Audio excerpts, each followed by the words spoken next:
I'm Alexis Christoforous with MarketWatch in New York. Blogging is hot on the internet. We all know that now. But one area that's becoming a trend is personal finance blogging. And here to talk about that area is Terry Cullen. She is personal finance columnist with the Wall Street Journal Online. Good to have you with us, Terry. My pleasure.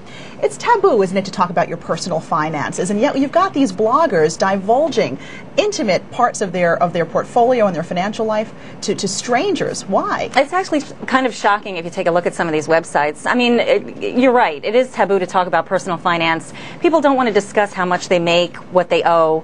Even sometimes within their own families. Spouses don't know what's going on with the family finances. So to see people go online and not only talk about what they're doing with their finances, but also to give a laundry list of all of their debts and how much they've saved, it's really kind of an eye-opener. What is this doing for the bloggers and for the readers? Because obviously there's some value in this. I think the main goal for these bloggers, many of them are younger, and they're just trying to figure out personal finance for themselves. So their goal is to set out a mission statement for themselves, put it out there online, and talk about how they manage money every day of the week. And by doing that, what they do is invite the rest of the internet, people who are coming into their website and looking at what they're doing, to critique how they're managing their own money. In many cases, they're learning things as they go along. They're teaching things as they go along, and they're also getting some excellent feedback from the people who are reading about what's going on in their lives. And sometimes it could be validation for the reader or the blogger as to what they're doing. Absolutely. Okay. What about caveats here? I mean, if you can really sort of get lost in the world of blogging, but you need to keep perspective here about where this information is coming from. It can sort of be like a soap opera. I mean, you're looking into somebody else's very, very personal life, and a lot of times you hear about some things that they did that they feel great about.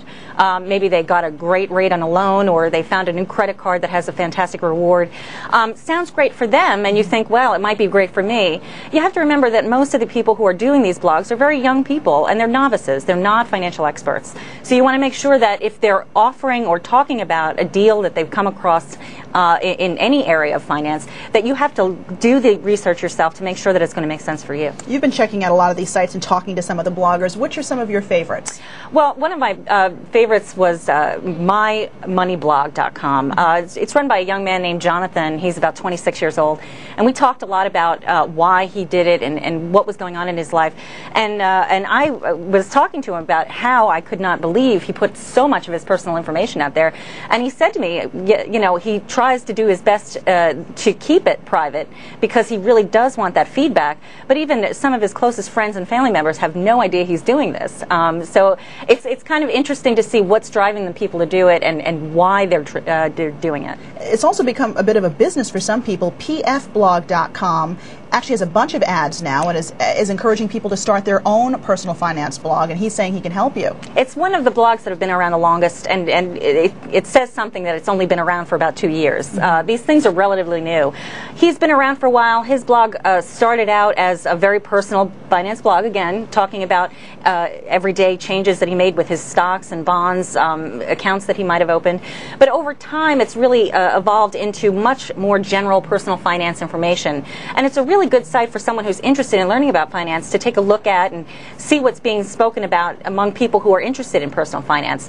That said, his website is a little bit tough to get through because he's sort of littered it with ads. Many of these bloggers are just starting to realize that through Google and other online ad services, they can start generating money from these websites. There's revenue to be had. Right. Thank you so much for stopping by. It was my pleasure. We've been speaking with Terry Cullen of the Wall Street Journal Online edition, and if you'd like to check out the full article, Blogs Expose Personal Finance, the Good, the Bad, and the Ugly, you can log on to wsj.com/free. I'm Alexis Christoforous, MarketWatch in New York.